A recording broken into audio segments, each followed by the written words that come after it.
Destaques do Jornal Pequeno, que nesta quarta-feira tem como manchete, tem por aí, Mayra, já para começar? Tem, já está carregando, aqui. Tá pronto, chegou aqui. Maranhão entra para a história com a inauguração da primeira sala do empreendedor quilombola do Brasil. Que iniciativa bacana, hein? Iniciativa pioneira do Sebrae, que leva atendimento especializado para afroempreendedores no município de Mirinzal. Tá de parabéns aí o Sebrae.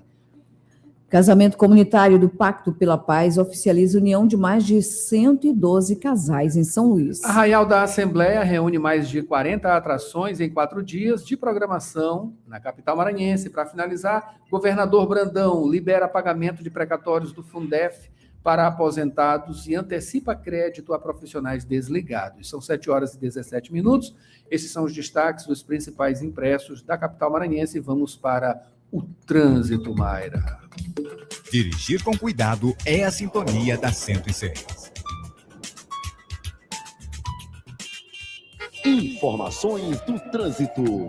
7h17. A gente já tem aqui o mapa do Waze.com, tá ajudando a gente a trazer informações atualizadas sobre o trânsito na capital maranhense. BR-135, olha, a situação tá do mesmo jeito, viu? Entrada e saída complicada aqui pela BR-135, já perto do aeroporto Marechal Hugo da Cunha Machado. Aqui perto do Parque Botânico da Vale, o trânsito fica, né, aqui na BR-135, também na aba aqui da área Itaquibacanga, o trânsito está demandado, mas livre na entrada e saída da área Itaquibacanga. Aqui pela barragem está tranquilo hoje aqui na área Itaquibacanga, né, levando em consideração justamente isso. Mas o trânsito, como sempre, demandado. Nas principais áreas do centro também está tranquilo. Nas avenidas São Marçal, Franceses também, Guajajaras e Avenida Jerônimo de Albuquerque, pelo menos até o momento. Mais uma coisa que não arrefece é ali o trânsito do Anil, né? Justamente ali naquele eixo Divina Pastora, Cônego Tavares, Antigo Lítero, é isso aí, se estendendo ali, passando, chegando quase ao Pingão, é isso aí, já pegando a estrada de Ribamar. Trânsito muito complicado neste momento. Borges chega com mais informações do trânsito aqui para você, ouvinte da Rádio Universidade. Não é isso, Borges? Bom dia. Oi, Borges, bom dia. Bom dia a todos. Informações referentes a um trecho específico da Jerônimo de Albuquerque. A gente traz informações referentes ali ao bairro Coa Fuma, nesse trecho da via. Neste momento, o fluxo ele é maior para quem está se deslocando, o condutor que está seguindo aí sentido elevado do Trabalhador, seguindo sentido centro. Portanto, nesse trecho, nesse sentido, o fluxo é maior dessa forma. Nessa mesma altura, mas sentido bairro, sentido inverso, também número considerável de veículos, mas comparando os dois sentidos nessa altura da via, fluxo maior mesmo para quem está se deslocando no sentido centro, por enquanto, sem alterações que comprometam a fluidez nesse trecho da Jerônimo de Albuquerque. Adalberto, Mayra. É isso aí, participe, 99217-2647, nosso WhatsApp. São 7h20, vamos ao noticiário, Mayra.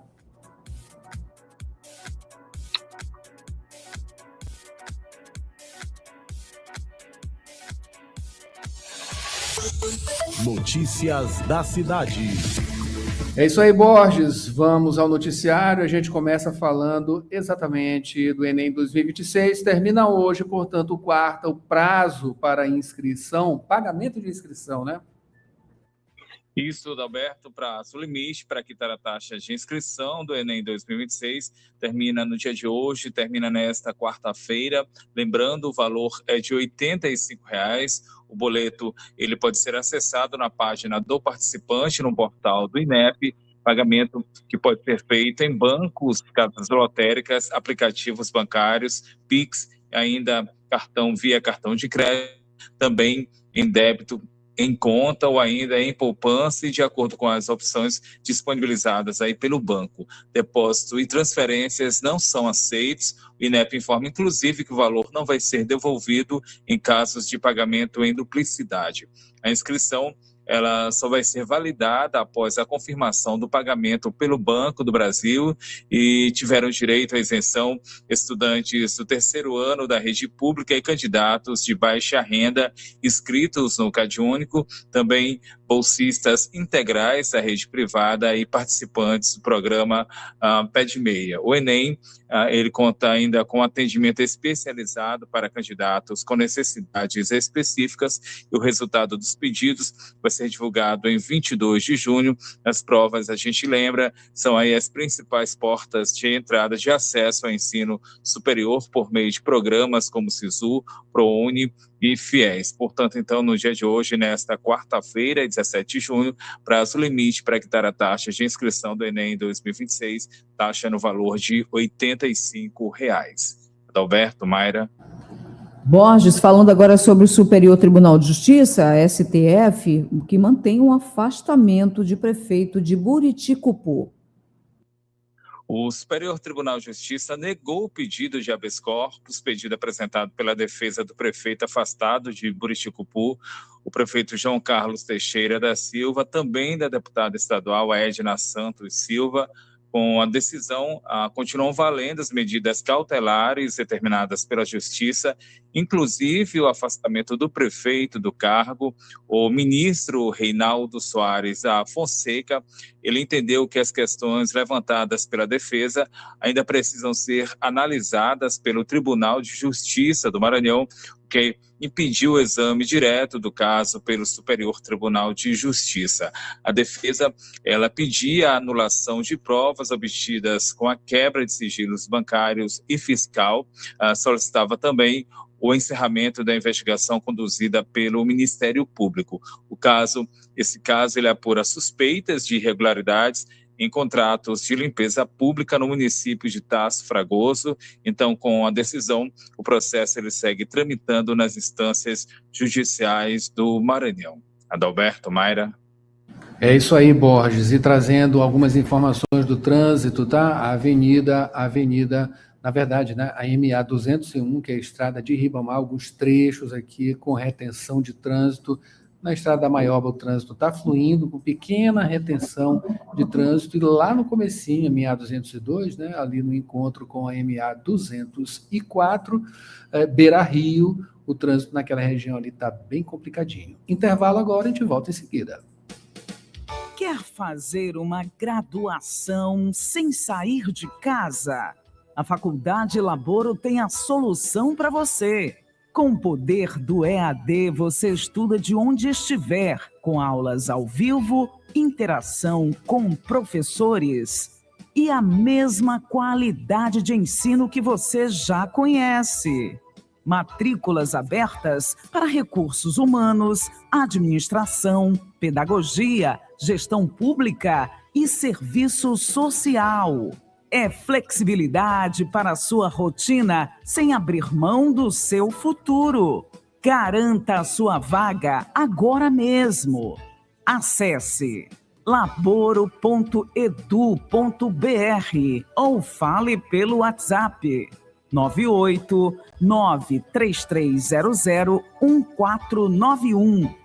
Faculdade Laboro. A distância que te aproxima do seu futuro.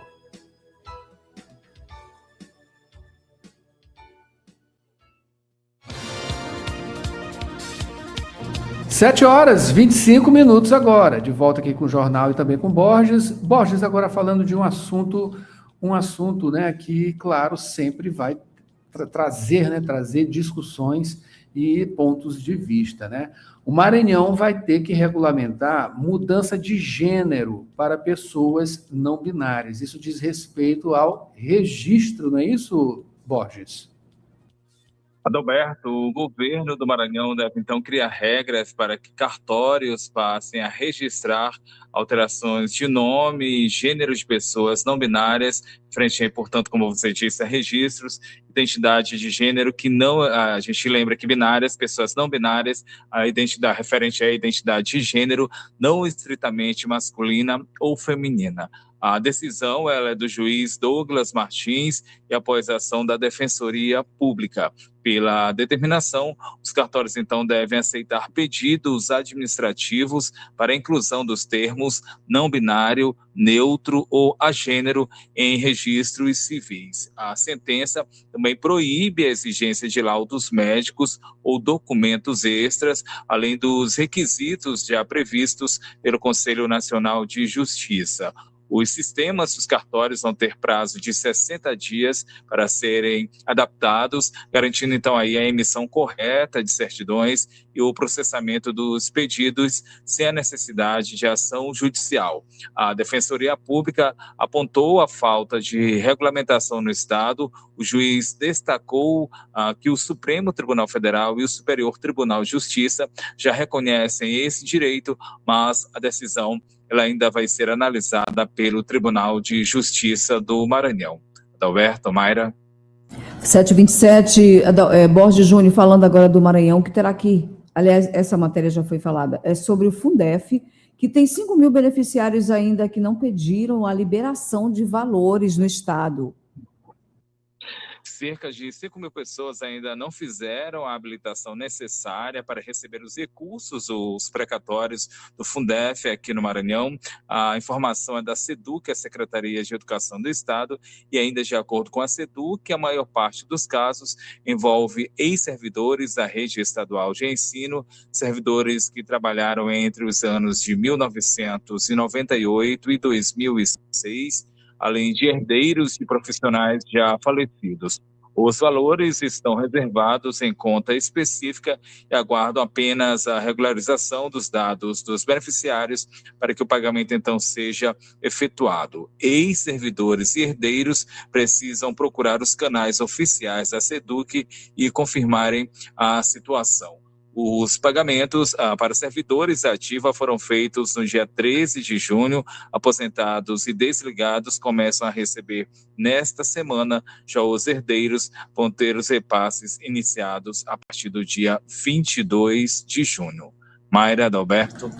Borges, mudando de assunto mais uma vez, vamos falar sobre a Escola de Música daqui do estado, né? A Escola de Música Lila Lisboa foi reinaugurada, não é isso? E olha só, vai ter mais unidades da Escola de Música aqui no nosso estado, essa que é a informação? Isso, Adalberto, a Escola de Música do Bom Menino das Mercedes foi entregue à população no dia de ontem, nessa terça-feira. Isso após passar por uma ampla reforma. O espaço ele fica no bairro do Desterro, centro histórico de São Luís, e durante a solenidade, o governador, o Carlos Brandão, ele anunciou um investimento anual de cerca de 1,5 milhão de reais para garantir aí a manutenção das atividades da instituição. O governo também confirmou a expansão do projeto para municípios, cidades de Axixá, Morros, Icatu e Rosário, ampliando dessa forma, então, o acesso à formação musical em outras regiões do estado. Lembrando que a escola ela foi fundada em 1993, já atendeu cerca de 15 mil estudantes, referência na inclusão social e na formação cultural de crianças e adolescentes maranhenses. A nova estrutura ela passou a contar com salas de aula, auditório, áreas administrativas e espaços de apoio, reforçando então aí as condições para o desenvolvimento das atividades musicais e educacionais. Adalberto, Mayra. Perdão, Borges, perdão, eu falei Escola de Música Lila Lisboa, Escola de Música do Estado, né? Na verdade, a Escola de Música do Bom Menino, né? Essa informação e, portanto, a escola vai se espalhar aqui pelo estado. A notícia boa, com certeza, com certeza. Mudando de assunto, Mayra. Polícia Rodoviária intercepta carga com mais de 11 mil munições no sul do Maranhão. Borges, mais detalhes sobre esse assunto. A apreensão foi durante uma fiscalização realizada nesta terça-feira na BR-230, à altura de Balsas, quando a Polícia Rodoviária Federal apreendeu 11.520 munições. O homem foi preso e levado para a Delegacia de Polícia Civil. A abordagem ela aconteceu por volta do 12:30 e agentes passaram uma caminhonete durante a ronda de rotina. Pararam, então, essa caminhonete. Suspeitas levaram a uma verificação mais detalhada do veículo. Na inspeção, os policiais encontraram 2.940 munições calibre 38, 2.960 de calibre 32 e 5.620 de calibre 22. Foi então apreendido ainda grande quantidade de insumos para recarga. Também foram apreendidas 19 mil espoletas e centenas de estojos de diferentes calibres. Todo esse material ele estava no compartimento de carga da caminhonete e, segundo o motorista, o veículo ele saiu de Imperatriz, tinha como destino a São João dos Patos, a cidade aí onde seria feita essa entrega. O caso foi encaminhado à Polícia Civil, vai ser investigado como suspeita de comércio ilegal de armas. Adalberto, Mayra. Obrigado, Borges, pelas informações. Vamos ao intervalo e em seguida tem análise política com Felipe Clã. Aposentado, aposentada, você não perdeu seu valor. E o Simproecema sabe disso. Por isso, valorize os aposentados pela sua experiência, seu legado e amor à educação. Você aposentado e aposentada é importante para o Simproecema. Associe-se já e usufrua de benefícios exclusivos. Aposentado sim, inativos nunca. Educador sempre. Simproecema, fortalecendo a luta com unidade, ação e compromisso. Raimundo Oliveira, presidente. Política. E vamos ao noticiário de política aqui com Felipe Clã. Já estou identificando aqui o sinal está um pouquinho variando, né, da internet, mas vamos dar um bom dia só para fazer o teste, tá? Felipe, bom dia, seja bem-vindo. Mayra, Borges, houve Bom dia. o engarrafamento que Felipe, hoje... olha só, Felipe, o sinal está picotando, tá? Eu peço que você reinicie, saia e entre novamente para melhorar o sinal. O sinal está picotando bastante aqui. Tudo bem? É isso aí. Enquanto ele faz Tudo isso... bem. Enquanto o Felipe faz isso, tá? A gente traz Borges, não é isso, Borges? Vamos lá com Borges, trazer Borges para atualizar as informações. Acho que ele está nos ouvindo, né, Mari? Sim. Então vamos lá. Borges, tratando aqui continuando esse noticiário policial, né? Veículos roubados, avaliados em 2 milhões de reais, que não eram daqui. Essas máquinas, né? Esses veículos... eles são de outro estado, foram recuperados aqui no Maranhão, né, valendo 2 milhões de reais. Isso aqui foi ontem, não é isso, Borges? Isso, Adalberto, está acontecida em Balsas, quando a Polícia Rodoviária Federal recuperou um conjunto de veículos e máquinas, operação com apoio da Polícia Militar do Maranhão. Os equipamentos, eles estavam avaliados em cerca de 2 milhões de reais, tinham sido roubados horas antes de um canteiro de obras em Araguaína, no Tocantins, e criminosos armados renderam o vigilante e levaram um caminhão-trator, um semi-reboque, uma retroescavadeira e ainda um trator agrícola. Após troca de informações entre equipes da Polícia Rodoviária Federal do Tocantins e do Maranhão, os agentes passaram a fazer buscas na região de Balsas. Os 4 veículos foram encontrados abandonados, estavam próximos ao povoado Vargem Limpa, às margens da MA 140, e segundo a Polícia Rodoviária Federal, nenhum suspeito foi localizado ainda. Os equipamentos apresentavam remoção de placas e também de identificações. Eles foram encaminhados à Delegacia de Balsas para os procedimentos legais. Adalberto, Mayra. Obrigado, Borges, pelas informações. Agora sim, Felipe, estabilizado, né, Felipe? Bom dia, seja bem-vindo. Bom dia, Felipe. Olha, bom dia, Mayra. Olha, eu espero que nós estejamos estabilizados aí na internet, porque a política do Maranhão não tem nada de estabilizado, meu caro Adalberto. Que confusão é essa? É muita confusão, né, Felipe? É muita confusão. Mas aqui, você está aqui para explicar para a gente, né? Porque é tanta coisa acontecendo, enfim, e alinhavar essas histórias. Vamos lá, vamos falar aqui sobre Brasília, né? Rueda, Brandão, Pedro Lucas e União Progressista, não é isso? Claro, em prol aí da campanha de Orleans Brandão. É hoje a reunião, é isso?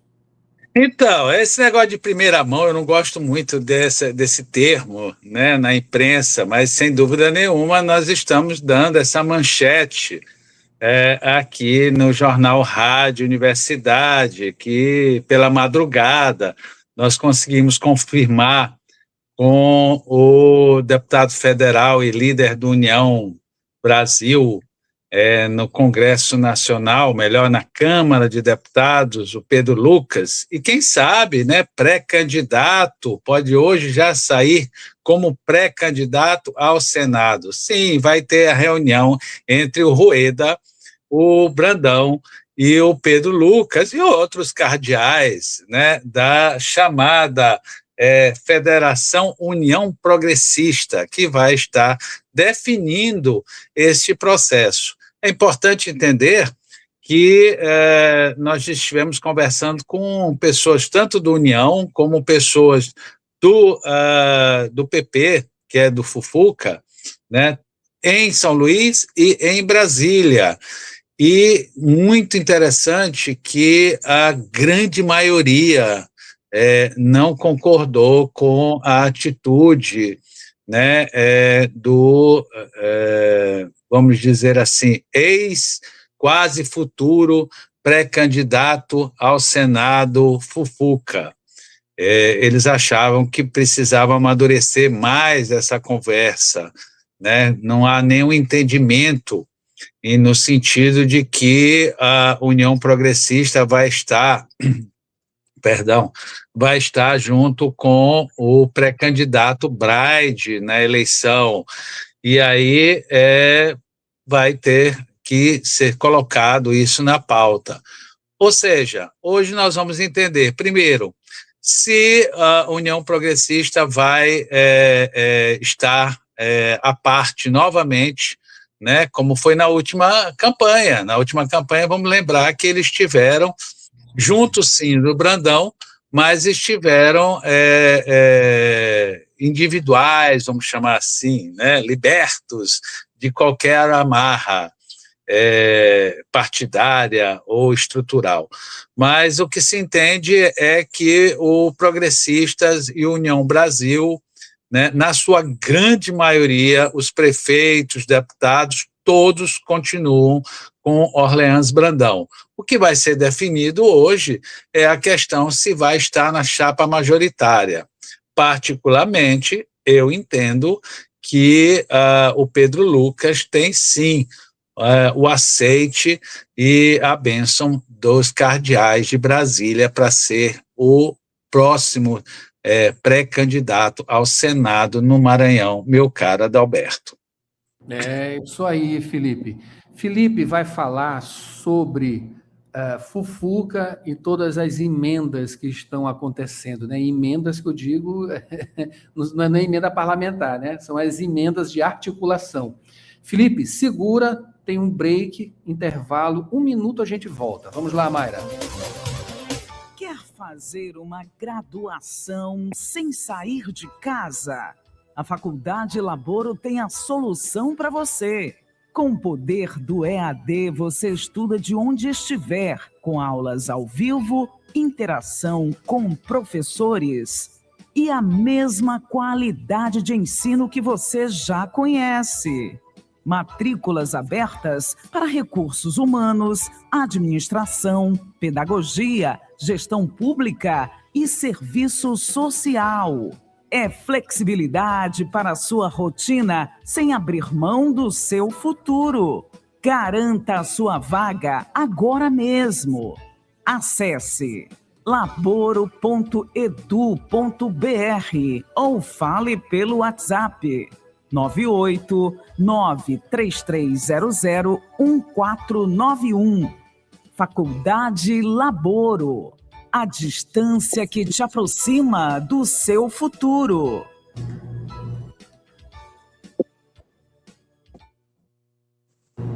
Sete horas 40 minutos agora, de volta aqui com a gente Felipe Clã para falar das coisas da política.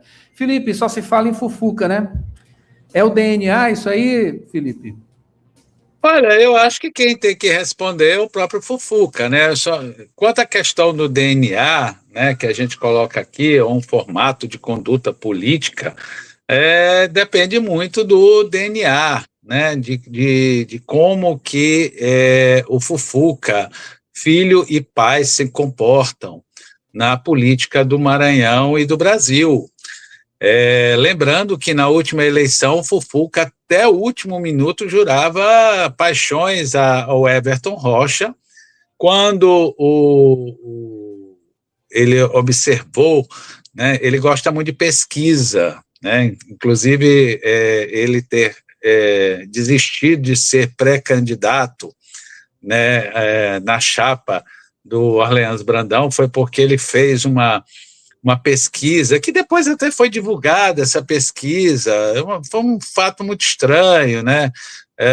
Eu não estou aqui para comentar a pesquisa, já falei isso para vocês. Quando sai na Rádio Universidade, se for contratado, ou pelo Jornal Imparcial, sim, nós fazemos essa análise. As outras, ninguém nem lembra. Tu lembra o que foi a última pesquisa, meu cara Adalberto? Vagamente, né? Não precisa responder, porque foi antes de ontem, ninguém lembra o que falou a última pesquisa. Antes de ontem? Então, o que eu quero dizer é que o Fufuca tem isso, sim, né? Ele, de repente, ele era bolsonarista, o Lula ganhou, e aí ele virou ministro, aí, de repente, ele jura amor, né? Mas a grande pergunta é o seguinte: o seu padrinho político em Brasília, né, que é o Ciro Nogueira, será que o Fufuca vai defender essa promiscuidade, né, que foi descoberto pela Polícia Federal, né, de fortunas, gastos pelo Vocaro, junto ao Ciro Nogueira, em viagens maravilhosas, em mesas em Nova York, né, com champanhe, caviar, tudo que tem direito, né, nas estações de esqui da França, caríssimas. É uma loucura. Se a gente parar para pensar num país que as pessoas morrem de fome, se a gente parar para pensar que bem aqui do lado, Piauí é um dos estados mais pobres e com mais dificuldades, e aí nós vemos, de repente, um senador e líder de federação se esbaldando, né, com dinheiro tirado dos aposentados, tirado da população, dos fundos de aposentadoria. Isso é uma loucura. E o deboche que a gente assiste. O que a gente tem que saber é o seguinte, é que sim, o Fufuca precisa explicar isto para o eleitorado do Maranhão, porque o seu partido está no furacão desse escândalo, que indiscutivelmente talvez seja um dos maiores rombos, né, da máfia bancária do Brasil e do mundo. Nós estamos falando de bilhões que simplesmente evaporaram, que foram tirados das aposentadorias e de fundos dos estados, porque dizem assim, não, mas isso se recupera. Mentira, não se recupera nada. Esse dinheiro já era. O que tem que botar esse pessoal na cadeia, porque somente com o exemplo é que a gente começa a acabar com esse tipo de situação, meu caro Adalberto. É verdade, Felipe. Felipe, agora sobre a reação, né? Qual foi a reação de Orleans diante justamente desse tiro, né, que ele levou? Olha, quem começou a campanha sendo chamado de bebezão, né? Eu, inclusive, um dia encontrei com ele, eu o vejo muito pouco, mas ele é muito solícito à imprensa. Eu o encontrei pessoalmente e disse para ele, você não deve gostar do termo bebezão, que a oposição lhe presenteou, mas você daqui para frente você vai começar a entender que eles lhe deram um carinhoso apelido e forma de relação com a população. A questão é que o bebezão né, que o Orleans Brandão, amadureceu, e muito rápido, não só porque sempre viveu dentro da política, por causa da família, mas porque rapidamente entendeu que precisa fazer a leitura simples dos processos. E ele, como foi na questão do PT, né, todo mundo achou que quando declararam, veio o Edinho aqui, aquela parafernália toda, né, de subjugar o PT do Maranhão, todo mundo achou que o Orleans ia espernear e tal. Nada, ele já sabia, fazia 3 semanas que ele já tinha informado que o PT não ia com ele. Como agora também ele já fazia 2 semanas que eles tinham plena convicção que o Fufuca ia abandonar o barco. E olha o que ele fez. Deu aquela declaração simples, sorridente, cada um vai encontrando seu time. É coisa da Copa, é coisa da política do Maranhão, meu caro Adalberto. E lances a cada segundo. Felipe, para finalizar, falar aqui sobre Braide, né, e essa relação com prefeitos, né, de uma possibilidade de Braide vencer e oposições municipais crescerem, essa relação? Olha, deixa eu dizer uma coisa, vocês sabem que eu estou na imprensa, mas a minha formação é marketing, política, estratégia política, né, é formação de candidatos e pré-candidatos. Então, eu tenho uma relação muito ampla com os prefeitos, vereadores, né, ex-prefeitos, deputados, que a gente conversa o dia inteiro. Na maioria das vezes, até sou um consultor informal, né? Eu gostaria que todo mundo que me fizesse uma consulta me pagasse, seria maravilhoso, mas não é assim que funciona, porque essa rede de informação a gente só consegue exatamente criando essa relação não financeira. A questão é que a maioria dos prefeitos, só ontem eu acho que eu conversei com uns 11 ou 12 prefeitos, todos trazem esse mesmo assunto e não precisa tocar a preocupação de que o Braide está passando pelos municípios e está desenterrando a oposição desses prefeitos. Isso é muito positivo para os outros pré-candidatos, né? E talvez o Braide não esteja acordando, não esteja preocupado com isso.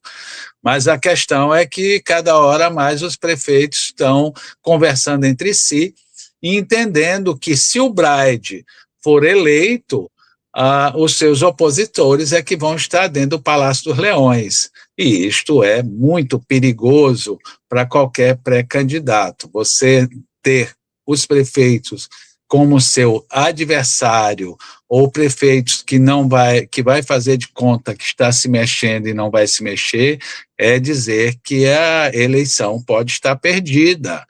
Ou seja, nada está definido, como foi a capa hoje do nosso jornal O Imparcial. Nada definido. É mentira quem diz que essa eleição já está definida em primeiro turno.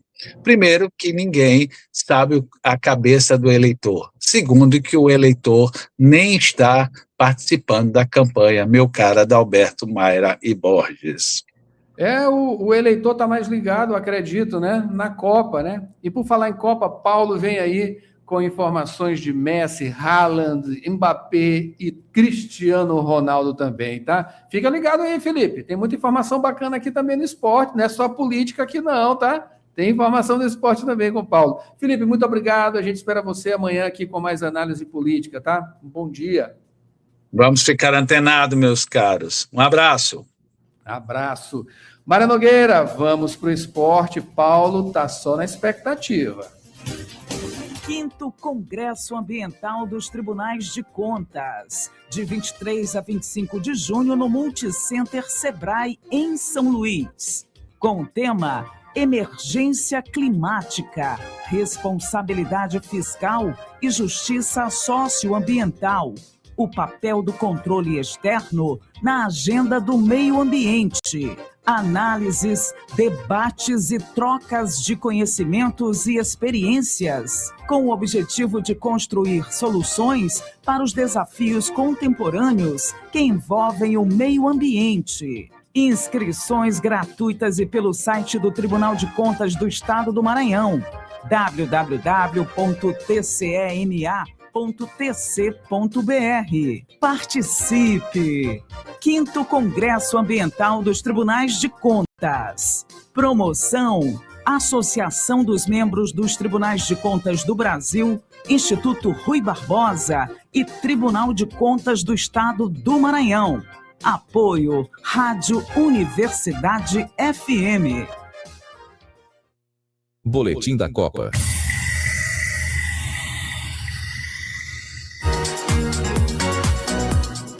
E vamos agora com Paulo Pellegrini aqui para falar sobre Copa do Mundo, não é isso, Paulo? Bom dia, seja bem-vindo. Bom dia, Paulo. Bom dia, agora sim, Adalberto. O velho botão, a gente aperta o on, e aí demora 10 segundos, aí tu aperta de novo, ele fecha. Não é vacilo do operador aqui, não. Bom dia, Mayra, bom dia, Adalberto. Estamos mais uma vez a postos. Ontem vivemos um dia histórico na Copa do Mundo e Adalberto Júnior fez a previsão correta, que eu até ontem duvidei, né? Será que acontece hoje? Rapaz, é difícil, são jogos difíceis, mas com o Messi em campo, ninguém pode duvidar. O rapaz entrou em campo e fez os 3 gols que o levaram a igualar Miroslav Klose, e desde ontem Lionel Messi passou a ser também o maior artilheiro da história das Copas do Mundo em uma única partida. Ele vai passar, obviamente, ele vai ser o isolado, a não ser que o Mbappé consiga persegui-lo e chegar nele também. Afinal, o Mbappé também está afiado, ontem marcou mais 2, pulou de 12 para 14, e agora a briga vai ficar entre os dois. Messi, na sua última Copa, já com 16, tentando aumentar esse número para não ser mais alcançado, e Mbappé, na sua 3ª Copa do Mundo, mas ainda muito jovem, Mbappé ainda tem pelo menos mais 2 Copas para disputar, tentando ultrapassar o Messi lá na frente, né? Então, ontem vivemos um dia histórico com essa quebra desse recorde que durava 12 anos, né? Ele foi quebrado pela última vez pelo Miroslav Klose na Copa de 2014, quando ele superou, então, o Ronaldo Fenômeno, passando de 15 para 16 gols e superando o brasileiro. Essa foi a grande manchete de ontem, viu, Adalberto? Com certeza, e atuações assim, né, incríveis, jogadas e, é claro, né, olha, os outros times também, né, embora a superioridade de França, Noruega, né? Exato, Noruega, né, e a Argentina, os outros times, os times opositores, eles fizeram jogadas muito interessantes, jogadores muito ágeis, né? Eu acredito, Paulo, assim, que você que é um cara que acompanha já há muito tempo e com uma visão bem ampla, né, dessa coisa que é o esporte e o futebol, eu acho que a competitividade ela está muito grande nessa Copa e está muito bom de ver cada jogo. Exatamente. Mesmo perdendo, né, Senegal, o Iraque e a Argélia ontem, opuseram resistência, assim, na medida do possível. Um fenômeno que tem acontecido nos últimos anos e que a gente percebe como ele reflete dentro de campo é essa transnacionalidade. Das 48 seleções que estão na Copa, apenas 8 possuem jogadores totalmente nascidos, criados no próprio país. E o Brasil é um deles, é uma dessas 8 seleções. Nós temos 26 jogadores brasileiros, nascidos no Brasil, que atuam no mundo todo, mas são efetivamente brasileiros. As outras 40 seleções, ou seja, um número muito majoritário, né, 40 de 48, tem pelo menos um jogador ou naturalizado ou não nascido. O que é o não nascido? O cidadão é filho de pai de um país, de mãe de outro país, e nasceu num terceiro país. Ele, na prática, ele tem 3 nacionalidades. Ele tem a nacionalidade de onde ele nasceu, e ele pode herdar, futebolisticamente falando, como cidadão, a do pai ou da mãe. E aí ele escolhe uma das 3, e aí ele vai jogar, geralmente, uma seleção em que ele consiga jogar, porque o jogador usa como critério ele ser utilizado. E aí, o que acontece? Seleções grandes, como França, Espanha, que tem Inglaterra também, inúmeros jogadores de alto nível, acabam não aproveitando diversos outros que não têm o mesmo nível desses porque eles optam em jogar por outras seleções. O volante de Marrocos, que jogou muito bem contra o Brasil, muitos o consideraram o melhor em campo, chamado Boadi. O Boadi, ele é nascido na França, criado na França, joga no futebol francês, foi especulado, inclusive, ele só tem 18 anos, é um garoto, para jogar na seleção francesa, mas o Deschamps, que é o técnico da França, não deu muito ouvidos, enfim, descartou. E aí ele optou em jogar pela nacionalidade dos antepassados, Marrocos. Então, o que eu quero dizer com isso? Seleções como Marrocos, Argélia, Tunísia, a própria Cabo Verde, tem vários jogadores que têm cidadania portuguesa, acabam herdando jogadores de alto nível. Ou seja, a competitividade aumenta também pela transnacionalidade, pela possibilidade das seleções terem jogadores não nascidos e não necessariamente naturalizados. O naturalizado é aquele cara que não nasceu, mas mora lá. E assina um papel e passa a ter a cidadania de um país. O não nascido, ele tem a cidadania, mas ele opta em jogar por onde ele quiser. O Haaland, por exemplo, que a gente vai falar dele, ele poderia ser jogador inglês. Ele tem a cidadania inglesa, mas ele optou em ser centroavante da Noruega. Então, essa coisa faz com que o futebol se equilibre mais. Tem jogador bom em tudo quanto é lugar. Por isso, a gente não deve se surpreender com essas boas atuações de maneira geral. Verdade, Paulo. Inclusive, né, essa questão genética, né? O pai do Haaland atuou pelo time da Noruega, né, nos anos 90, e também o goleiro, né, da Argélia, que é filho do Zidane. Inclusive, optou, claro, de ir para a Argélia, né? Tá nesse rol, né, do que você comentou aí. Exatamente. E aí, enfim, a gente está tendo na Copa, eu não vou lembrar os nomes, por isso que eu não vou dar essa informação, mas uma coisa inédita. Tem um jogador da Nova Zelândia que é filho de uma jogadora que já jogou Copa do Mundo.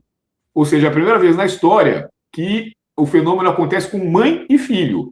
Porque a Copa do Mundo feminina, ela existe há bem menos tempo do que a Copa masculina, que já vai completar 100 anos. Então a gente já chegou na fase também de que os filhos das jogadoras que jogaram Copa do Mundo estão jogando. E tem um jogador na Nova Zelândia que é filho, alguém nos comentários pode colocar essa informação, filho de uma ex-jogadora que jogou Copa do Mundo. Isso nunca tinha ocorrido na história das Copas. Certo. E ontem tivemos show, né, Adalberto? Antes da gente falar de Cristiano Ronaldo, ainda mais um comentário sobre Haaland, Mbappé, Messi, enfim. Ontem foi o dia, a gente estava com essa expectativa, né, que a França, a Argentina e Noruega vão estrear. Portanto, teremos as estreias de 3 das grandes estrelas da Copa do Mundo, de algumas das 3. Existem outras, claro, Vinícius Júnior, Harry Kane, Cristiano Ronaldo, mas 3 das grandes estrelas. Mbappé, que é, hoje, na minha visão, é o maior atacante do mundo, assim, eu acho o Mbappé um cara até subestimado pela mídia, é um cara que já ganhou uma Copa, já chegou na final da outra, joga no Real Madrid, é um baita jogador. O Haaland, que quem acompanha o futebol inglês vê o quanto ele é um monstro, né? Um cara do dobro do tamanho de todo mundo, o dobro da velocidade, um matador dentro da área. E o Messi, que dispensa comentários, que para mim só está atrás do Pelé. Há muita controvérsia sobre isso. Muitos consideram, inclusive, já igual ao Pelé, ou maior que o Pelé. Outros consideram o Maradona melhor que ele. Ou seja, o próprio Pelé falava isso, que a Argentina primeiro precisa definir quem é que é o melhor da Argentina, para poder ver quem é melhor que eu. Porque às vezes tinha controvérsia entre Di Stéfano, Messi, Maradona, quem seria o maior argentino de todos os tempos. Mas na minha visão, o Messi é o maior jogador que eu vi jogar, de todos, da minha vida, e isso só está atrás do Pelé, que eu não vi jogar, mas pela literatura, pelos filmes, pelos relatos de todo mundo, era um cara de outro planeta. Então, ontem era o dia dessa expectativa. E ela se confirmou mais do que a gente esperava. Os 3 arrebentaram. Deram a vitória para os seus times. Quer dizer, a França ganhou um jogo duríssimo de Senegal, porque o Mbappé fez 2 gols, cara. Estava lá inspiradíssimo. A Noruega goleou o Iraque, 2 gols do Haaland, participou de um outro gol também, e o Messi fez os 3 da Argentina. Então, a expectativa para hoje, que estreiam outros 2 grandes nomes da Copa, o Cristiano Ronaldo e o Harry Kane, mas o Cristiano Ronaldo, que vai jogar agora 2 da tarde por Portugal contra a República Democrática do Congo, já vai entrar com essa pressão. E você, Ronaldo, vai fazer quantos gols hoje? Porque ele viu que ontem o bicho pegou. Ontem os seus concorrentes midiáticos arrebentaram. E o Harry Kane, que é um pouco mais low profile, né? Ele não é um cara de grandes mídias, mas também hoje já é considerado o maior atacante inglês da história, provavelmente, também entra em campo hoje, 5 da tarde, Inglaterra e Croácia, um jogo mais difícil, até porque do lado de lá haverá Luka Modric, baita jogador de meio campo, quarentão, mas é um fracasso, e os dois entram na Copa com 8 gols marcados, ainda longe dos 16 do Messi, mas o Cristiano Ronaldo, provavelmente na sua última Copa do Mundo, mas a gente não pode duvidar do robozão, né? Que pode jogar a Copa de 30 com 45 anos de idade, quem duvida do Cristiano Ronaldo. E o Harry Kane ainda tem pelo menos mais uma Copa também, ou duas, pode ir igualando. Então os dois já chegam também com 8 gols em Copas, tentando aumentar pelo menos as suas marcas pessoais.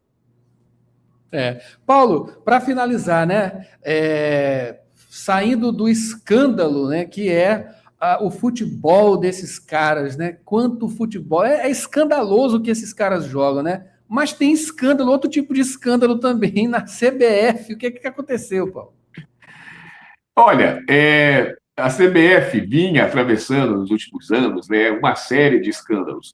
E parecia que a coisa estava normalizada, ou pelo menos mais estabilizada, com o presidente Samir Chowdhury, que foi um resultado de uma composição de forças políticas, veio da Federação de Roraima, e vem fazendo uma gestão aprovada pelos sujeitos do futebol, os clubes, dirigentes, jogadores, comissão de arbitragem, a própria mídia não faz uma oposição ao trabalho do Samir, ele tem implantado novidades, impedimento semiautomático vai chegar no Brasileirão, deu uma remodelada no calendário dos jogos, enfim. Tem sido um presidente aprovado, né, por todos que cercam o futebol. Até o momento em que ele caiu nas malhas do Léo Dias, né? O Léo Dias é um pavor para os jogadores de futebol, porque ele tem fontes espalhadas em tudo quanto é lugar, ele tem olhos em tudo quanto é lugar, e ele pega esses podres que aparecem no futebol, jogador que saiu com outra mulher, essas coisas todas que são da vida privada das pessoas. O combustível da notícia do Léo Dias é a vida privada. Fofoca. E o Samir Chowdhury... a fofoca, a popular fofoca. E o Samir Chowdhury teria sido, né, foi porque ele próprio não negou, flagrado levando alguém de uma relação extraconjugal para a Copa do Mundo. E isso, assim, tem um aspecto moral que a gente não vai entrar, mas o problema dessa situação é que passou-se a desconfiar que o dinheiro dessas aventuras do Samir Chowdhury, enquanto marido e amante, era o dinheiro da CBF. Mas, rapidamente, a coisa foi abafada. Talvez em nome da Copa do Mundo. Provavelmente, sim. Para não contaminar o ambiente da seleção, para não causar também entre jogadores algum temor, né? O Léo Dias está por aí, viu, galera? Então, enfim, o Samir Chowdhury saiu de cena, ele não está com a concentração, estava na concentração da seleção até ontem, ele sai de cena, ele vai para Orlando, fica fora dos holofotes, né? O Brasil vai jogar em Miami no sábado, né? Na sexta-feira, e ele só vai voltar a público no dia do jogo, porque ele é obrigado a fazer isso. Existe um protocolo da FIFA que obriga o representante da confederação do país a estar no jogo, ele tem que estar lá. Então ele é obrigado a estar no jogo de sexta-feira. Ele saiu um pouco de cena para não ser entrevistado, para não ser procurado, e para articular apoios, e ele conseguiu. Ou seja, apesar desse episódio pessoal e da desconfiança de que o episódio pessoal tem a ver com os recursos da CBF, até agora as federações todas estão fechadas com o Samir. Ou seja, ele não tem risco no momento de perder o mandato. Eu falo isso porque isso aconteceu com os outros todos. Quando perde o apoio, rapidamente sai de cena. O Edinaldo, o Rogério Caboclo, foram os presidentes antecessores dele, né? Cada um por seus motivos. Como começa a perder o apoio, então a primeira providência do Samir foi: vocês estão comigo ainda? E todo mundo aparentemente respondeu que sim, pelo menos durante a Copa. Depois da Copa a gente vai ver o que vai acontecer. E a gente vai ficar na expectativa, com certeza, aqui para saber o que vai acontecer, entre outras coisas. Paulo, muito obrigado aqui pela presença, as informações, análise, claro. Lembrando a todos, Paulo está diariamente aqui até o último dia da Copa, trazendo essas informações diariamente, análise, enfim, a expectativa para os dias de jogos. Os jogos estão maravilhosos, está valendo a pena acompanhar isso tudo, né? Até o último joguinho ali, por volta de 1 da manhã, né? Tá valendo. Foi. Tá valendo. É isso que eu ia falar, só para completar a informação, a noite terminou agora há pouco, às 3 da manhã, com Áustria 3, Jordânia 1, pelo grupo da Argentina. Então, Áustria e Argentina saíram na frente desse grupo. E hoje, agenda de hoje, 2 da tarde, daqui a pouquinho, Portugal versus República Democrática do Congo. Às 5 da tarde, Inglaterra e Croácia. Sempre de 3 em 3 horas. Às 8 da noite, teremos a estreia da Colômbia, né, contra... Aliás, Gana e Panamá, desculpem. Gana versus Panamá, às 8 da noite. E às 11 da noite, fechando o dia, a estreia da Colômbia, a última seleção sul-americana que ainda não jogou, estreando contra uma estreante em Copas, que é a República do Uzbequistão. Com essas 4 partidas, encerra-se a primeira rodada da Copa. Amanhã começa a segunda rodada e as seleções voltam a jogar novamente. Amanhã tem República Tcheca e África do Sul, ou seja, começa de novo. Então, hoje encerra a rodada 1 de grupos, com essas 4 partidas a partir de 2 da tarde. É isso aí, em cima do lance, Paulo Pellegrini trazendo as informações da Copa do Mundo aqui no Boletim da Copa. Paulo, muito obrigado e até amanhã. Até amanhã. Mara Nogueira, vamos para o Rádio Ciência, tá? A gente volta com mais informações, Jornal Rádio Universidade. Pesquisa da UFMA analisa interações entre populações tradicionais e animais no Parque Nacional dos Lençóis Maranhenses. Você sabe como acontece a movimentação das dunas nos Lençóis Maranhenses? Eu sou Pedro Batista e já está no ar mais uma edição do Rádio Ciência. Pesquisa, produção científica e as discussões do ambiente acadêmico. Rádio Ciência. As notícias do universo científico. De segunda a sexta, agora em 4 horários. 8 da manhã, 2 da tarde, 6 da tarde e 9 da noite. Na Universidade FM. O programa Rádio Ciência tem o apoio da FAPEMA, Fundação de Amparo à Pesquisa e ao Desenvolvimento Científico e Tecnológico do Maranhão.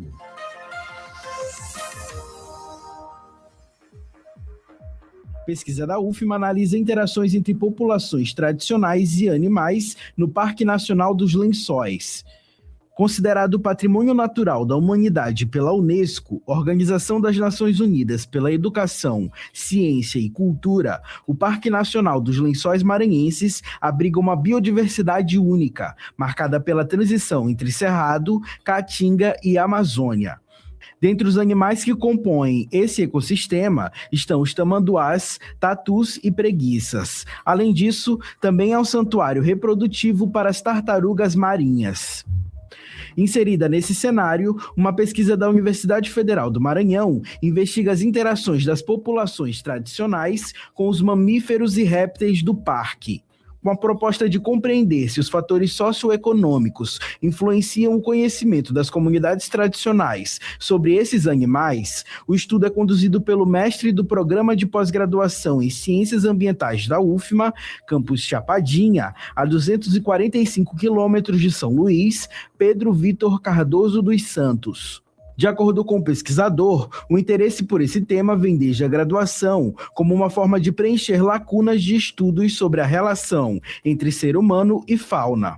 Essa temática da etnozoologia eu já trabalho desde a graduação e foi me apresentada pelo meu orientador Samuel Brito e co-orientador Felipe Ferreira, e rapidamente me interessei pela área. Durante as revisões bibliográficas, percebi que há grandes lacunas de conhecimento entre os biomas e estados. No Maranhão, por exemplo, há poucos estudos que tratam dessas relações homem e fauna. Pensando nisso, eu quis trabalhar com essa temática para ajudar a melhorar o conhecimento nesse segmento que é a etnozoologia no Maranhão.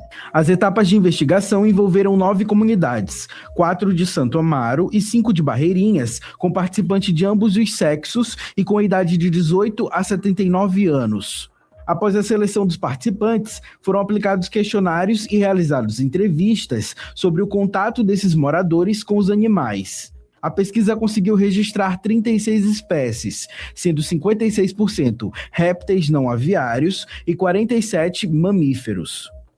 Com relação às interações, destacam-se a dietética, que é quando os animais compõem a alimentação das comunidades. Medicinais diz respeito ao uso medicinal e outras interações ligadas a conflitos. Alguns saberes tradicionais, passados de geração em geração, são percebidos por meio do uso medicinal, com o uso de partes dos animais para o tratamento de doenças. As estratégias de captura e o uso das armadilhas também configuram como um conhecimento tradicional. De acordo com Pedro, o conhecimento dos moradores sobre a fauna está diretamente ligado à localidade. Em relação ao conhecimento faunístico dos residentes, observamos que está diretamente influenciado por aspectos relacionados à localidade. Embora essas comunidades compartilhem do mesmo contexto de conservação, notamos que há diferenças na utilização dos animais silvestres, na vegetação e fatores socioeconômicos, que parecem moldar a percepção e a utilização dos recursos naturais. Nessa perspectiva, levantamos a hipótese de que os ecossistemas também podem influenciar o conhecimento local, como revela a análise do mapa presente no artigo. Essa análise mostra uma distinção com relação à cobertura vegetal nos dois municípios. A pesquisa Interações entre populações tradicionais com espécies de répteis e mamíferos do Parque Nacional dos Lençóis Maranhenses teve apoio da FAPEMA, Fundação de Amparo à Pesquisa e ao Desenvolvimento Científico e Tecnológico do Maranhão. Teve ainda a orientação do professor doutor da Licenciatura em Ciências Biológicas da UFMA, Samuel Vieira Brito. Já a coorientação ficou a cargo do professor doutor do Programa de Pós-Graduação em Ciências da Saúde e Biológicas da Universidade Federal do Vale do São Francisco, Felipe Silva Ferreira. Pedro Batista, Jornalismo, Universidade FM. Lembre-se, se você, cientista e pesquisador, quiser apresentar o seu trabalho aqui no Rádio Ciência ou no Rádio Ciência Entrevista, entre em contato pelo Instagram, @Rádio Universidade FM. Tome Ciência. E a movimentação das dunas nos Lençóis Maranhenses. Você sabe como acontece? A dança das dunas, mudança de um lugar para o outro ao longo dos meses, acontece por conta do movimento de sedimentos impulsionados pelo ar ou água. No caso dos Lençóis Maranhenses, a intensidade dos ventos é o principal fator para que esse fenômeno aconteça. E a ação desses ventos faz com que existam dois tipos de dunas na região. As ativas estão sempre em movimento, mudando de um lugar e formato. Já as inativas estão fixas pela vegetação que as cobre. Você sabia? Tome Ciência. Pesquisa, produção científica e as discussões do ambiente acadêmico.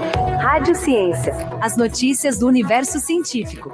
De segunda a sexta, agora em 4 horários. 8 da manhã, 2 da tarde, 6 da tarde e 9 da noite. Na Universidade FM. O programa Rádio Ciência tem o apoio da FAPEMA, Fundação de Amparo à Pesquisa e ao Desenvolvimento Científico e Tecnológico do Maranhão.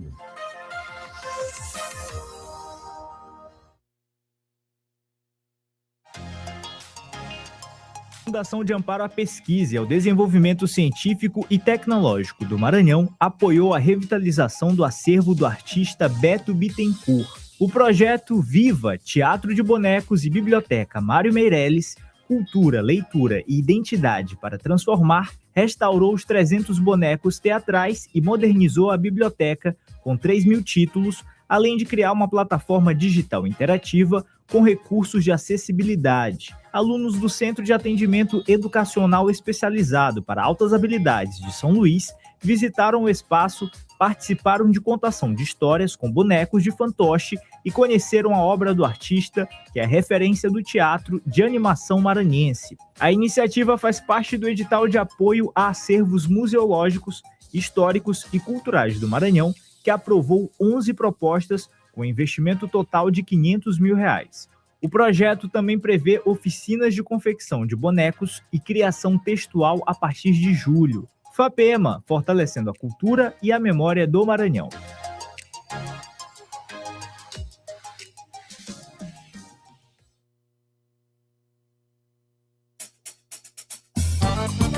Ei, Já pensou em cuidar da sua saúde dançando? Na Movidência a gente mexe o corpo, solta a mente e ainda se diverte de verdade. Vem sentir a energia do forró, da seresta, do balé, do fit dance, do estileto e outros ritmos. É muito mais que dança, é qualidade de vida. Bora? Mais informações no nosso perfil no Instagram, @ed.movidence.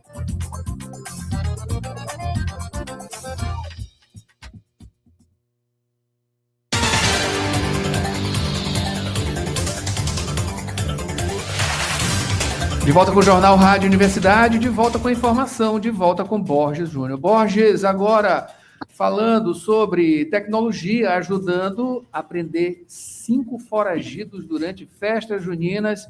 Foi aqui em São Luís, não é isso? Adalberto, prisões efetuadas com uso de reconhecimento facial nos principais arraiais de São Luís. Houve, então, o cumprimento de 5 mandados de prisão durante o São João 2026. No Arraial do Ipen, 3 pessoas foram localizadas pelo sistema de vídeo monitoramento inteligente, entre elas condenados por roubo e um homem que tentou enganar os policiais, informando um nome falso. No evento Bumba Meu São João, outros 2 foragidos foram identificados. Um deles era procurado por dívida de pensão alimentícia e o outro respondia a mandado de prisão por ameaça no âmbito da Lei Maria da Penha. As identificações elas foram feitas pelos sistemas integrados de segurança, uso de tecnologia e inteligência, reforço à manutenção da segurança de grandes eventos aqui em São Luís. Adalberto, Mayra. Mudando de assunto, né, Mayra? Infelizmente. Mais uma tentativa, né, de feminicídio. A mulher esfaqueada sobrevive a ataque em Sambaíba. Ex-companheiro é encontrado morto. Detalhes aí sobre esse assunto, Borges? Uma mulher foi vítima de tentativa de feminicídio na noite de sábado em Sambaíba, a cidade a cerca de 683 quilômetros aqui de São Luís. O principal suspeito do crime é o ex-companheiro dela. Mesmo ferida, essa mulher que estava com um golpe de faca no pescoço, a vítima, ela conseguiu acionar a polícia, acionou por telefone, a ligação chegou, foi interrompida, mas ela ainda conseguiu informar a sua localização ao hospital municipal. Policiais e profissionais de saúde encontraram a mulher, ela estava caída, estava em uma esquina caída. Antes de ser socorrida, essa mulher, ela conseguiu indicar quem teria sido o autor do ataque. Devido então à gravidade dos ferimentos, a vítima foi transferida para o Hospital Regional de Balsas. Na casa do suspeito, a polícia prendeu uma espingarda e uma faca, e na manhã do domingo, o autor do crime ele foi encontrado morto no quintal da casa da mãe dele, caso que segue sob investigação da Polícia Civil.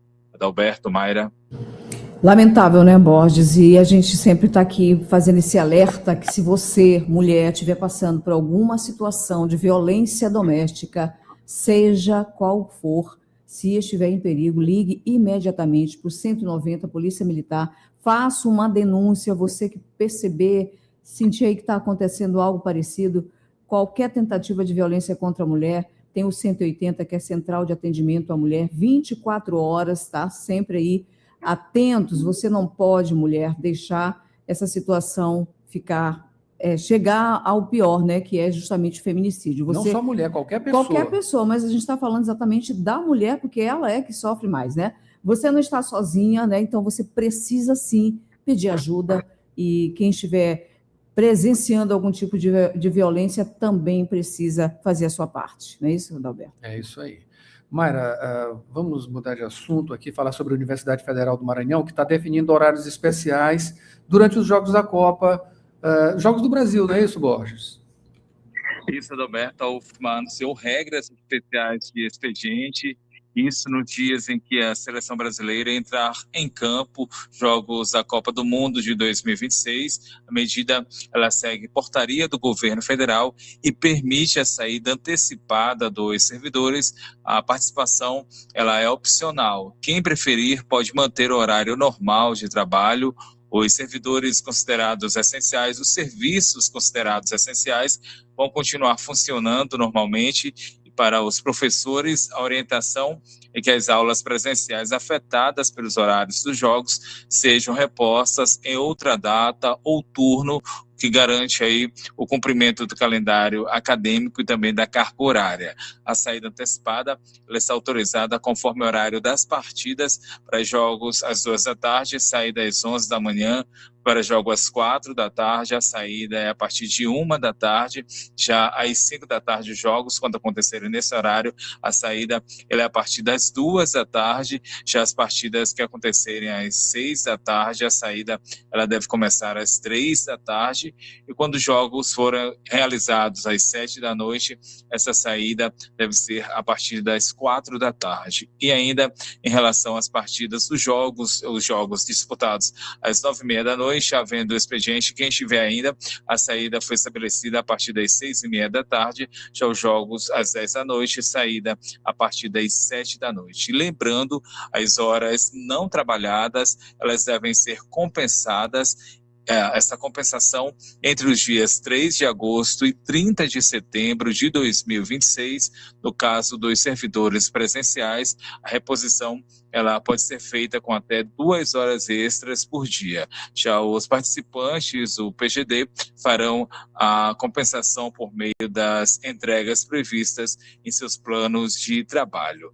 Outras informações sobre a UFMA, a Universidade Federal do Maranhão, podem ser acessadas a partir do site da instituição, portalpadrão.ufma.br. Adalberto, Mayra. Obrigado, Borges, pelas informações. Em seguida tem Rádio Opinião, agora tem intervalo.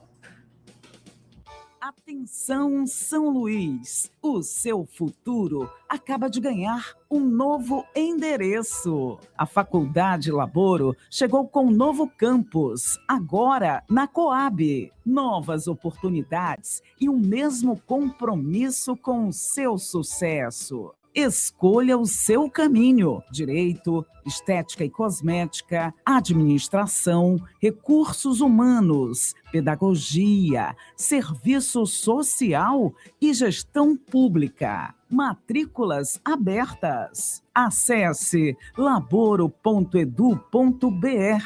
ou chame no WhatsApp 989-3300-1491. Laboro Coab. Avenida 4, número 97, quarto conjunto Coab Anil. O seu futuro começa agora.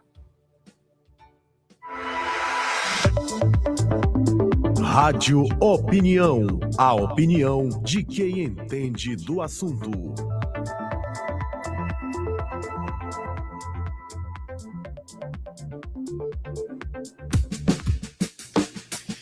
No Rádio Opinião de hoje vamos falar sobre o projeto Reviva Rio, que é uma iniciativa da trilha Pé no Chão. Para falar sobre esse projeto, a gente recebe agora o professor Márcio Cruz. Márcio, professor, sim. Bom dia, seja bem-vindo aqui à Rádio Universidade. Bom dia, Adalberto, bom dia, Maia. Para mim é um prazer muito grande estar aqui na Rádio Universidade. Eu sou ouvinte, né? Que bom. E eu estava dizendo assim, informação boa, busca de qualidade, né? Aqui na Rádio Universidade. E sempre é um prazer estar nos meios de comunicação falando de uma coisa tão importante para nós, que é a questão dos nossos rios. Embora eu não seja um ambientalista, um ativista, mas um cara apaixonado pela natureza, eu entendo que o meio ambiente é responsabilidade de todos, independentemente de qualquer formação que você tenha ou de qualquer causa que você pertença. O meio ambiente, o planeta é um lugar comum a todos, né? E a gente está aí nesse trabalho. Que maravilha. Primeiro, continue nessa audiência, por favor. Tá? Isso é muito importante para a gente, claro, e a gente fica feliz, sabe? Saber que a Rádio Universidade está ligada e quem está em sintonia, né? Tem ações como essas que vocês estão fazendo agora, que é essa iniciativa, a Reviva Rio, né? Como surge isso, esse projeto, e como ele pretende se cristalizar, né, na nossa sociedade. Muito importante, inclusive, já parabéns também por essa iniciativa. Na verdade, não começou como um projeto, né? A gente começou com uma iniciativa lá no Rio São Joaquim de Itapera, quando a gente viu um jovem chamado Jefferson, com 2 pessoas na tentativa de ressuscitar um rio de mata de Itapera que estava 25 anos sem ninguém tomar banho nele, né? E como eu tenho um grupo de trilha, e essas pessoas que moram na região, participam comigo da trilha, me convidaram para participar dessas ações, e lá nós fomos participar de vários mutirões, lá, embora a complexidade daquele rio fosse exclusivamente voltada ao lixo, porque cada rio tem uma complexidade. De lá era o lixo que estava sendo jogado dentro do rio, e as pessoas que lavavam automóveis também dentro dele. E, com o passar do tempo, acabou aí o canal sendo obstruído por lixo, etc., e criando a inviabilidade da balneabilidade daquela água.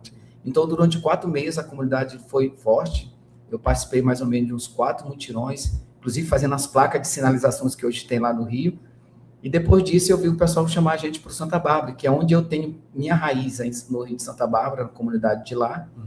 E de lá, o projeto, de lá, na verdade, a gente foi para Santa Bárbara, fazer uma trilha, e chegando eu vi um rio que eu tinha banhado a última vez com 17 anos de idade, sendo considerado morto pela própria comunidade. Já fazia 30 anos que eu não ia lá, né? Vim agora em fevereiro. E a comunidade criou um mito do irreversível, que na verdade é o mito que hoje percorre todos os rios de São Luís, né? De que o rio está morto, mas a gente esquece de que enquanto existe nascente, esse é o lema do projeto, existe esperança. O rio só morre se você matar a nascente. E todas elas, né? Em todos os rios que existem hoje dentro de São Luís, são 12 bacias hidrográficas especificamente, que é um conjunto né, de rios, na verdade. Todos eles, as nascentes continuam vivas. Do Rio Paciência, do Rio Anil, do Rio Pimenta, do Rio da Prata, do Rio dos Cachorros, todos eles existem as nascentes ainda. Embora todo o seu percurso, os seus efluentes estejam, a maioria deles, 99% estejam já contaminados. Pelo menos temos essas nascentes ainda preservadas, digamos, né? Então, assim, ainda tem, a gente ainda esperança. Tem uma esperança, isso é muito importante. Exatamente. Então é importante falar sobre isso, mas aí a questão das pessoas terem o rio daquele lugar como morto, isso corrobora para que aqueles que querem destruir o meio ambiente continuem destruindo, e a própria comunidade não acredite que ele possa ser salvo. Esse tem sido o grande problema hoje em referência, eu não sou especialista, professor, tá? Sou só um apaixonado, mas pela experiência que a gente percebe, é isso que as pessoas veem, o Rio Paciência está morto, o Rio Fulano está morto. Eles não estão mortos, eles estão doentes. É diferente, né? Porque suas nascentes estão lá. A nascente, ela verte água pura. Ela verte água pura. Mas o percurso do efluente que é onde está o nosso grande problema. Então, a gente precisa, primeiro de tudo, o professor Leonardo Soares está com a gente no projeto também. Primeiro de tudo é salvar a nascente, né? Você salva a nascente, cuida da nascente, você vai dar vida e saúde para que ela possa jorrar água mais forte. Porque o grande problema hoje é o lixo que foi jogado sobre essas nascentes, condomínios que foram construídos sobre elas, o esgoto que foram jogados. Aí ela enfraquece, ela não consegue verter a água que seria necessário para o curso normal daquele rio. O professor Leonardo está sempre com a gente aqui, inclusive até um bom tempo que ele não vem por aqui, porque constantemente ele sempre traz pautas, a gente entrevista ele, e é um guerreiro nessa luta, né? Nessa luta ambiental. A gente iria receber a Dona do Carmo, né? Que é guardiã, né? Aqui do Rio. É uma das voluntárias Santa Bárbara, lá. É voluntária, ela infelizmente não pôde vir para a entrevista, né? Enfim, mas a gente quer recebê-la aqui, claro, para trazer essas informações para ajudar nisso tudo. Márcio, tu és professor de filosofia, né? Está falando de Rio, né? Sim. E a última vez que você entrou no Rio já tem um bom tempo. Esse especialmente Santa Bárbara fazia 30 anos, né? E eu não aceitei, como filósofo, né? Você nunca aceita a primeira opinião de vista, né? Eu digo, não, gente, como é que pode um rio desse estar morto? E a própria comunidade dizia que era só esgoto, que era só lixo, que estava morto. E aí eu resolvi investigar. Eu faço trilha, eu vivo no mato, minha casa, eu tenho 2 casas, eu tenho a sala de aula e eu tenho a floresta, né? Sim. E eu resolvi investigar. E fazendo as investigações pela mata, subindo o percurso do rio, eu vi que as nascentes estavam preservadas, né? E de nascentes que se dizia que não tinha, nós já encontramos 60. E tem 37 catalogadas. Bacana. Cientificamente catalogadas pela UFMA e pela Secretaria de Meio Ambiente do Estado do Maranhão. 37 nascentes catalogadas das 60 que nós descobrimos. Maravilha. Maravilha. Professor Márcio, mas o que é esse projeto? O que é o Reviva Rio? Ele se propõe a, claro, né, manter esses mananciais, né? Os rios são importantíssimos para a gente, temos muitos mais, como o senhor bem disse, né, maltratados, é preciso uma ação, é preciso ter parceria, é preciso ter várias instituições nesse intuito, né, proteger a nossa natureza. Sim, o Reviva Rio é um projeto que tem uma inspiração em São Joaquim, mas nasce em Santa Bárbara. Por que ele nasce em Santa Bárbara? Porque eu participei do início, do meio, e estamos lá já há 6 meses ininterruptos, todos os domingos e feriados. Então, nós conseguimos, em 6 meses, trazer de volta um rio que era considerado morto. Nós tiramos manualmente já quase 6 toneladas de material orgânico de dentro do rio. E nós temos 120 mil toneladas de areia para tirar de dentro do leito do rio. Nós estamos na fase agora de retirada da areia. Foi preciso tirar 6 toneladas de material orgânico que estava em cima. Olha só, 6 toneladas de material orgânico. O que é o material orgânico? A mata que cresceu ao longo dos 30 anos. O material orgânico que nós falamos é as plantas que apodreceram e ao longo dos tempos, das chuvas, e foi criando uma camada de quase 1 metro de altura de lama que tornava o rio ácido e com a cor bastante escurecida, né? E aí nós tiramos essa capa, chegamos na areia. A areia é o grande problema. Então, essa areia tem 120 mil toneladas de areia lá, que foram...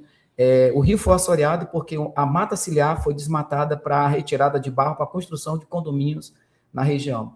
E aí desmatou a mata, a chuva veio, e ao longo desses anos todos foi caindo areia até enterrar o rio, deixando ele apenas com filete de água de menos de 50 centímetros de filete de água de um rio que tinha de 2 a 3 metros de profundidade, com 300 metros de diâmetro, mais ou menos. Como ele está agora? Ele agora, a gente já recuperou toda a extensão dele, nós já recuperamos. E com o trabalho de nascente, nós conseguimos quadruplicar o volume de água dele. Então, em termos de água de nascente, nós conseguimos trazer de volta. Agora, a gente precisa trazer a profundidade dele. E isso só com uma retroescavadeira anfíbio, da qual nós estamos agora esperando uma agenda. Então, o projeto é um projeto 100% voluntário, ele não tem bandeira ideológica, né? É a comunidade, sobretudo, o projeto trabalha com 3 métodos específicos. O primeiro é pertencimento. Então, está faltando para a nossa cidade de São Luís as pessoas terem pertencimento. Então, eu convenci a comunidade de Santa Bárbara que território é diferente de referência geográfica. Eu moro em Santa Bárbara. Isso é um endereço. Agora, território é onde estão minhas memórias, minhas afetividades, a minha realidade, minha convivência com o rio, tudo aquilo que foi construído ao longo desse rio, como que as pessoas viviam, como que as pessoas tiravam o seu próprio sustento desse rio. Então, entender isso como território é resgate e pertencimento. Então, o método número 1 do projeto, que tem sido o grande sucesso do projeto, é esse. Incrível que pareça, é o simples. Qual é o simples? Fazer as pessoas entenderem que aquilo é um território e que aquele problema que existe ali é um problema dela. Antes de pensar no poder público, nós temos que pensar no poder da comunidade para a realização deles. Logo em seguida, com o poder da comunidade, nós conseguimos atrair o poder público, e hoje o projeto Reviva Rio, ele tem uma parceria gigantesca. O professor Leonardo deu uma entrevista recentemente para Miranda, dizendo que ele nunca viu isso acontecer no estado do Maranhão, né? O projeto conseguiu unir todas as forças, todas, do Ministério Público, a Prefeitura, ao Estado do Maranhão, a Universidade Estadual, a Universidade Federal, os institutos, as escolas, num só movimento, que é revitalizar o Rio Santa Bárbara. Mas o projeto acabou se espalhando, as pessoas viram que era possível, se era viável, São Joaquim foi viável, e estava acontecendo isso na Santa Bárbara, e aí veio para Aurora, e agora a gente está recebendo convite para todos os rios. Só que as pessoas, eu acho que essa aqui, eu não perdi minhas contas de entrevista, mas eu vou continuar até as pessoas entenderem, né? Elas estão nos convidando para ir para os rios, mas o projeto não funciona com convite, ele funciona com ação. A comunidade é que tem que começar. E aí, quando a gente percebe que a comunidade tem um movimento, nós vamos lá para dar toda a informação e usar toda essa estrutura que hoje nós temos, no sentido que nós temos como parceiro, para orientar como que vai fazer aquele trabalho, como que a universidade vai entrar, qual o papel da universidade, e, sobretudo, o outro pilar é a educação. Nós damos informação de qualidade para a comunidade. Muitas das coisas a comunidade não sabe, ela ficou distante da natureza, distante do conhecimento científico, e o projeto procura, de maneira muito simples, dar essas informações, munindo a comunidade de tal forma que ela consegue, sim. Ela consegue ter um esclarecimento tão forte a respeito daquilo que ela entende e passa a participar de todo o processo, como está acontecendo em Santa Bárbara. Nós estamos agora com formação de 25 guardiões, né? Hoje a gente está pensando no Rio agora, está pensando no Rio amanhã. Então, é um processo que vai dos guardiões, um processo pedagógico que vai para a escola, é um processo bem grande, bem planejado em todas as situações. Você está provocando aqui como entrar em contato, justamente as pessoas que estiverem interessadas em bairros, enfim, associações, ou qualquer outro tipo de instituição, ou não, a pessoa mesma está querendo fazer alguma coisa, uma iniciativa própria, e de repente começar na sua localidade, como encontrar vocês? Pelo nosso Instagram, Reviva_Rios, Trilha Pé no Chão, mas você falou a palavra secreta. A palavra secreta do projeto é eu preciso começar. Não importa quem você é ou a instituição que você tem. Se você adotar uma nascente, a gente tem que... Adote uma nascente. Adote uma nascente, porque a gente tem que parar de pensar, por que a gente nunca resolveu os problemas dos rios? Claro que eu estou falando como um leigo, né, um cara apaixonado aqui, mas a visão é porque está se atacando o problema como um todo. Você nunca vai conseguir tratar a bacia do Rio Anil, que é gigantesca, né? A bacia do Rio Paciência, que é a maior que a gente tem dentro da ilha de São Luís, a do Rio Anil é a segunda maior dentro da ilha de Pão-Açu, mas se você atacar especificamente onde está a nascente, que é no fundo do quintal das pessoas, as pessoas estão jogando lixo, não só o lixo doméstico, há um lixo industrial também, mas essas nascentes, elas estão no fundo dos quintais. Então é preciso que, principalmente no Rio Anil, onde o projeto está, que o projeto lá adotou 1 quilômetro a comunidade, o Fábio com a comunidade adotaram 1 quilômetro. Olha a importância disso. Tem gente chamando ele de louco, porque a bacia do Rio Anil, ela tem 14 quilômetros de extensão, digamos, em linha reta, ela tem mais de 40 quilômetros quadrados, né, de tamanho, com mais de 30,4 de perímetro, e corta 55 bairros, desses todos jogam esgoto dentro dele. Então, veja o tamanho da complexidade. Sim. Mas se cada um fizer o que a Aurora está fazendo, que adotou 1 quilômetro, ou na extensão do rio, você ir lá no fundo do seu quintal, abrir o seu portão e cuidar da nascente, você sabe o que nós descobrimos ali nesse trabalho do Anil? Fale de maneira bem objetiva, que a gente já está no limite do tempo. É só isso. Adotar uma nascente, entre em contato com a gente, mas, sobretudo, antes do contato, faça alguma coisa. Aí eu vou aparecer lá, o projeto vai aparecer do nada. Só procurar, então, né? A Trilha Pé no Chão, ou então diretamente esse projeto, o projeto Reviva Rio. Acabei de conversar aqui com o professor Márcio Cruz. Professor Márcio, muito obrigado. Eu quero agradecer, pena que o tempo é curto, né? A gente teria muita coisa para conversar, mas a gente pode vir em um outro momento, e muito obrigado pelo espaço. É sempre importante estar falando que o pertencimento, acima de tudo, é a chave desse processo de revitalização de rios que está reverberando toda a ilha de São Luís. Eu espero que se espalhe para o Maranhão e que a gente salve o nosso rio antes que São Luís morra de sede, mesmo sendo a cidade com o maior número de rios dentro do estado do Maranhão. Muito obrigado. Mara Nogueira, vamos para o intervalo. Ainda tem Beto Errong com a Indireta Cultural e Gilberto Mineiro com comentário musical. A gente volta já. O tempo passa rápido e o prazo para o alistamento militar também. Se você completa 18 anos neste ano, não deixe para a última hora. Faça agora seu alistamento militar. Acesse alistamento.eb.mil.br ou procure a Junta de Serviço Militar mais próxima. Mas atenção, o prazo termina em 30 de junho. O alistamento militar é obrigatório para os homens e voluntário para as mulheres. Lembre-se, alistamento.eb.mil.br. Governo do Brasil, do lado do povo brasileiro. Indireta Cultural, com Beto Errong. Indireta Cultural, com Beto Errong. Estamos aqui já com Beto Errong, ele vem para fazer o comentário, ele vai falar da Copa, ele vai falar dos arraiais, porque agora é a hora da Indireta Cultural com Beto Errong. Salve, salve, meu batalhão pesado é São João, e aí não tem jeito, seja você raiz ou Nutella, excluído ou panela, esse boi te leva, né? E para melhorar ainda mais o negócio, é também tempo de Copa do Mundo. É quando o poder público, depois do ano todinho jogando bola fora, aparece querendo marcar o gol que vai trazer o título. mas é o título de eleitor do cidadão.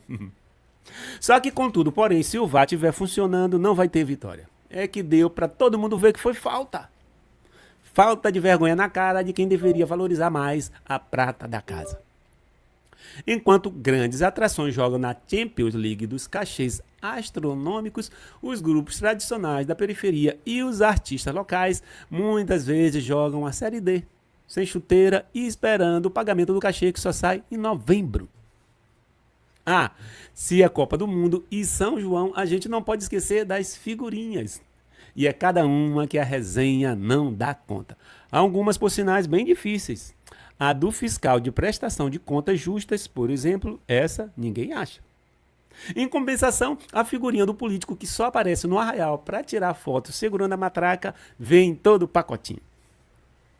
De qualquer maneira, a cultura segue. Apesar da falta de comando e de uma equipe técnica que não entende nada do jogo, a gente continua driblando o descaso, mesmo que às vezes precisemos cruzar a bola e correr para a área para cabecear. Fazer o quê, né? Eu vou seguir a boiada. Assim como o centroavante segue o gol, não tem jeito, não tem jogo mais bonito. São João na defesa, amém. São Pedro fazendo o lançamento e armando o esquema. E São Massal passa por um, passa por dois e é boi! A gente segue no terreiro mesmo que a seleção não esteja com essa boiada toda. Porque no fim das contas, o que vale é a torcida. O São João do Maranhão ensina uma lição que a seleção parece que esqueceu. Tradição não vive só de memória do passado. Precisa encantar o presente. A gente que cresceu vendo matracas, pandeirões e bois encantarem multidões aprende logo cedo que tradição sem emoção é apenas figurino. Ah, e no placar oficial da programação ainda estamos perdendo de 7-1. Eu sou Beto Errong, falando diretamente para o jornal Rádio Universidade. A gente se vê na próxima. Solta o som, DJ, que o jogo já começou. Eu sou guerreiro, eu sou valente, eu venho de São Vicente, minha aldeia é no Taboca. Não adianta querer, nem discutir, nem brigar. Não adianta querer, não vai aprender a copiar. Não adianta querer, nem discutir, nem brigar. Não adianta querer, não vai aprender a copiar. É tchum, é tchan, é tchum, é tchum, é tchan. Eu vou até de manhã. É tchum, é tchan, é tchum, é tchum, é tchan. Eu vou até de manhã. Eu sou guerreiro, eu sou valente. Esse Beto Errong escreveu lendário.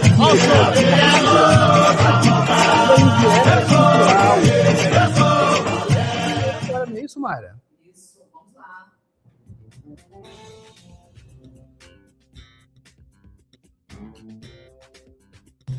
Gilberto Mineiro agora traz a levada caribenha de J. Veloso.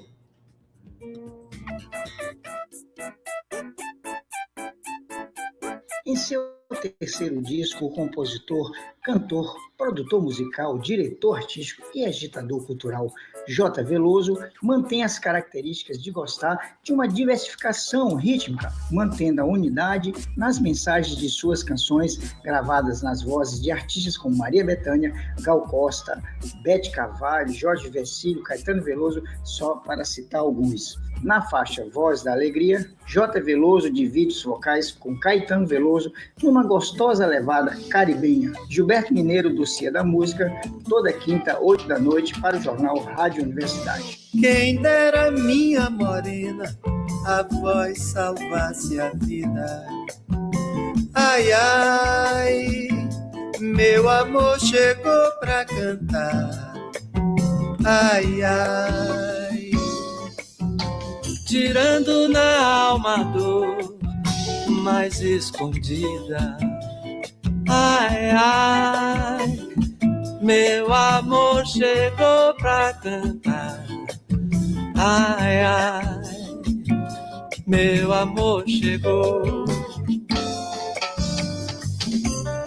Numa morena daquelas, com voz de sereia, madeixas de rio, de beleza. E assim a gente finaliza o Jornal Rádio Universidade. A gente volta amanhã com mais informações. Mara Nogueira assume já, manhã 106. E claro, outras cositas mais você confere aqui na Rádio Universidade. Jornal Rádio Universidade, portanto, amanhã com mais informações. Até amanhã. Um bom dia, Mara Nogueira. Bom dia, Adalberto. É isso, estou de volta já com manhã 106.